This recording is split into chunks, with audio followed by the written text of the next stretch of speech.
Hello, welcome to the sixth episode of the series Learning Web Development in 2022. In the last episode, Introduction to CSS, we covered some CSS properties like colors, font size, font weight, and the rest. Feel free to check it out if you have not watched it yet. On this episode titled Introduction to CSS Part 2, we'll cover some more advanced CSS properties and also learn how to add a CSS to a HTML document. Here's a list of what we're going to cover. In today's episode, we're going to cover the following: internal and external CSS, CSS selectors, design layout, backgrounds, and borders. So let's get started. Now, kicking off from our previous project, I added a new folder called images, and inside the folder I have an image with a title Nigeria. I'll provide a link to this image in the description of this video. So now let's go back and open this folder with our favorite code editor, which I'm using VS Code. Okay, now once everything is ready, now as you can see, all these files are the files from our project from our previous projects. And now the thing wrong here is that we are repeating various CSS properties. For example, we're having font weight here and here and here, and almost all these properties is the same. So how can we make this easy? Now HTML provides us with ways to add CSS to our page, and one of them is called internal styling. Now, internal styling is a process whereby you add a style tag in the head of your page, and then inside the style tag you reference the element you want to style. Now, we reference this element using CSS selectors. Now, CSS selectors are ways of identifying specific element or targeting specific elements in a web page. For example, if you want to style this h1 element, all we have to do is call the name h1, right? And then add a curly braces, and then in between the curly braces we provide the properties we want to give it. For example, we want to give it all these properties, so let's copy this and paste it in between here. Now we can remove this. Now let's save this and try to open it in our browser. So open with Lifesaver. Now this is what I have. As you can see, it's the same design from our previous project, and the H1 is still green because of this style tag we have here. Now let's remove all the inline styling and add them in the style tag. So paragraph, let's copy this and add it here. Let's close it, and then let's remove the style from here. Let's do it for the H3 as well. H3, can copy all this and add it here, and then remove it. Now let's save this and try to check it. Still the same. And then now let's do for the li element. So all we have to just copy for one. Now the rest will have the same properties since they all have the same tag name. Now let's save this. Now everything is the same. Now another way to add a CSS to your web page is through external files. For example, you can create an external CSS files and then link them to a web page or several web page you would like to use them in. For example, now let's go and create a new file, name it style.css. Now we can go back to our index.html and copy all these properties, right? Let's delete the style tag and then paste them in here. Now to link this style, the CSS, to this index.html, all we have to do is to call the link tag and then provide it with a link to the style.css file and then save it. Now everything is still the same. So in this episode we are going to move to the advanced section of all these. We're going to create a basic simple landing page. Now we are going to start with the navigation bar. So for starters, let's remove all this style and then go back to our index.html and then create a navigation bar. You can see nav is a semantic tag used to declare a navigation bar, and then you can list out some elements, or optionally you can copy these elements and then add it here and then change the text inside of it. Now in each list element we want to have an anchor tag that can link to a web page. So let's let's add a href of hash since we're not linking to anywhere for now, and then add a text. You can see the Nigerian company. Now let's do the same thing for this one here. You can add a tag, an anchor tag, and say h. Then you can see about page, or you can just leave it as about. then go to this one next, copy, highlight it, and then add an anchor tag, href of hash. We can call it contact page. Now let's save this and go back. This is what we have. Let's save the CSS file since it's empty, and this is what we have. Everything is back to basic HTML. So now navigation bar are usually arranged horizontally in a row format. So how can we make these list items be arranged in a row format? So we can go back to style.css and call the list item the list container that contains all our list item. Now we can be able to change the display property of these list items. By default, all list items have a display of block, so we can call the list item and give them a display of inline. Now this will convert them to an inline element, or optionally you can use the flex property. So using the flex property, all we have to do is go to the container that contains those elements and then say display flex. Now this will arrange all the items in a row format, as you can see. But we want to remove these dot items on each list item. So we can go back to the list item and say list style type. You can say none. Now this will remove all the dots from these list items, and also want to have an optional spacing between these items, each item here. So I'll go back to the list item, which we already selected, and give it a margin.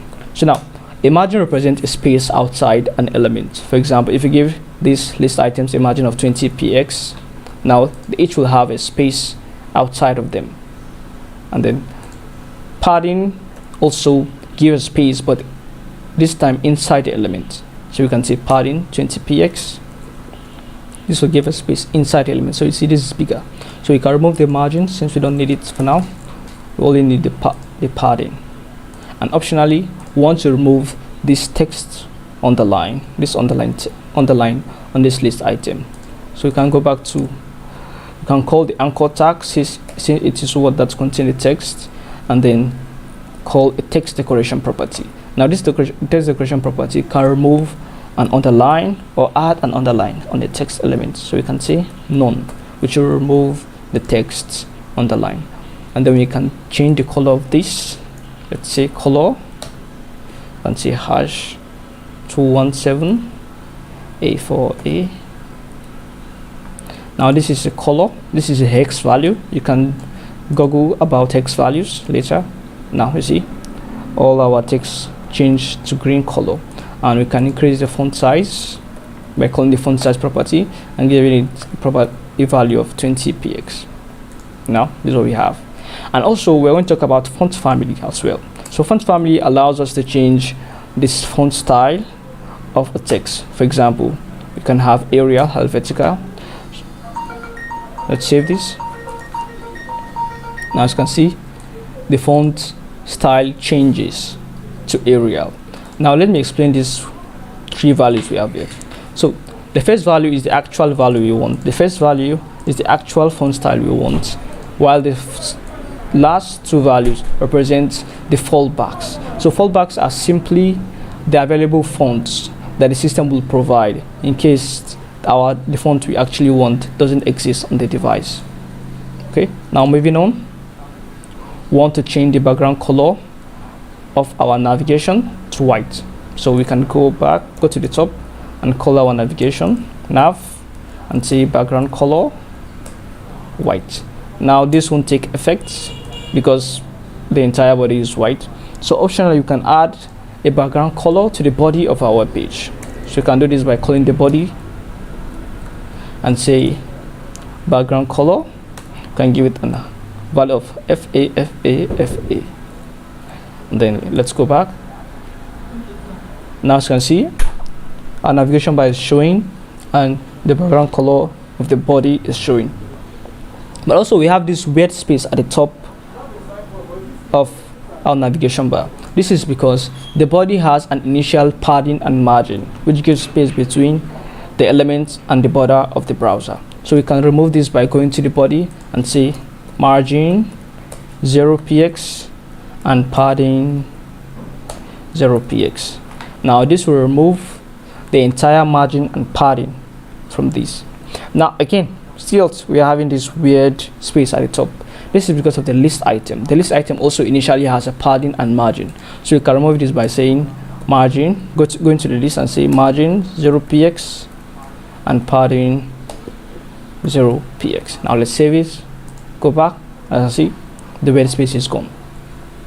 So now moving on, we want to make this welcome to the Nigerian company very big text. So we can go ahead and say, we call our h1 and say font size, let's give it a value of 90 px. Let's save it. This is what we have, it's very big. And let's change the color as well to green, color hash 217 to 217 A4A. Now this is what we have, it's very big. And we also need to change the font size of this paragraph, so we can call the paragraph directly and see a paragraph, can see font size, let's give it a value of 30 pixels, and let's change the color to a little bit lighter, so you can see hash DD. Now let's save this, and this is what we have. Also, we want to add an image to this side, to the right side of the browser. So how can we do that? So we can go back to our index.html and find our h1 and then put it inside a main tag. Now this main tag represents the main section of our website, and then inside the main tag we can have two divs, one for text and the other for image. So we can move the h1 and the paragraph to the one for the text, and we can remove this, and this place will leave it for the image. Now optionally we can add a class name to this div so that we can identify them. For example, you can say class text container, and then for the image we can say class image container. Now moving on, let's see what happens. Nothing changes. Let's go back to our CSS and go to the main, call the main element and give it a display of flex. Now guess what this will do? It will arrange the items it contains in a row format, just like the way the UL item does. So if you have this, let's save this and go back. Yeah, nothing happens because we didn't add our image yet. So let's go and add the image. So inside the image container, you can call our image img src, you can see images, and then nigeria.png. You can see we can add an alternative text. The alt represents a text that will show in case the browser didn't load the image. So you can see Nigerian flag. Let's save this, and then yeah, this is what we have. You can see we have our text by the side and the image by the right side. So we can optionally add a padding to this main container so that the text won't be touching the browser, the window of the browser. So we can go back to our standard CSS and go to main and give it a padding of at least 30 pixels. This will be much. Let's see how it goes. Yeah, this is a little bit better. We can reduce it to 25 if you want. Now this is 25. So moving on, we want to add two buttons, one that says about and the other that says welcome. So you can go back, select CSS, and then inside, optionally we can add that inside the text. So you can see button, you can see about, you can add another button that says contact. Now this is what we have. We have two buttons, one that says about and the other that says contact. So how can we make this button look more nicer than this? So this is where we introduce borders. We're gonna go back to our CSS and call our buttons button, and we can give them a padding of 20 pixels. Okay, now let me explain something. The padding affects both four sides of an element, but optionally we can add a padding to a specific sides For example, if you add padding 20px and if you give two values to padding, for example, the first we give it 20px and the second we give it 40px, this is what will happen. Now the first value the first value affects the vertical sides of the button, while the second value affects the horizontal sides of the button, which is exactly what we have here.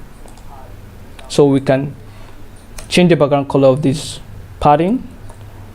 Let's change it to green as well. Now this is what we have. We can change the color of the text color maybe to white. That we have, and then we can increase the size of this text. Font size, let's take it to 25 pixels.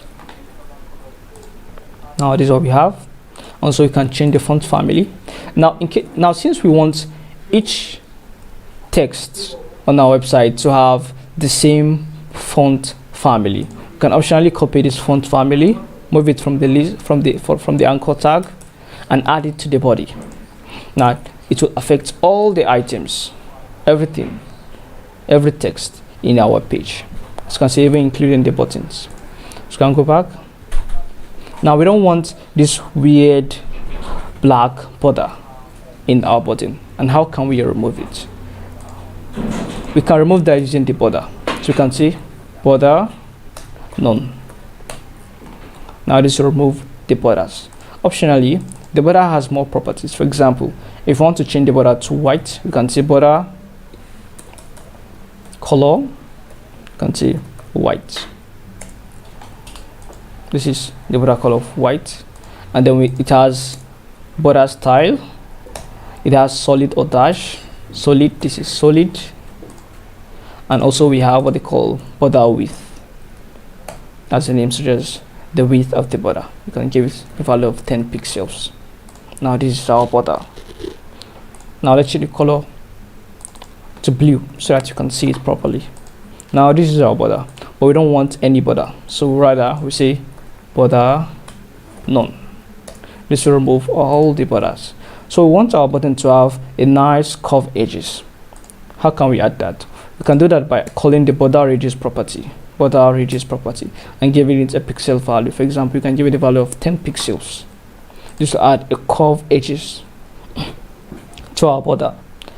Now we want one of the buttons to be filled and the other to be outlined. Now can we achieve that since the buttons share the same tag name? Now, as we mentioned CSS selector, CSS selector doesn't exist only in the tag names. We can also use the class names of property of element to target them. For example, let's go back and give the contact a class name of outlined button. Now we can be able to call this outline button by adding a dot and the name of the class name, outlined button. Then we can give them the properties, give it the properties we want. For example, we want a border width of at least 5 pixels, and also we want a border color of green, and we want a border style of solid, or we want a background color of white. So let's save this. Now this is what we have, and as you can see, this text is disappearing because this text has a color of white from this button property. So we can see color green. Now our text has a color of green. Now as you can see, one of the buttons is bigger than the other. How can we make them have the same size? Optionally, you can go back to this button and give them a border width of 5 pixels, and then remove this property from here, and then give this a border color of green, and then a border style of solid. Now let's save this. Now all our buttons have the same sizes.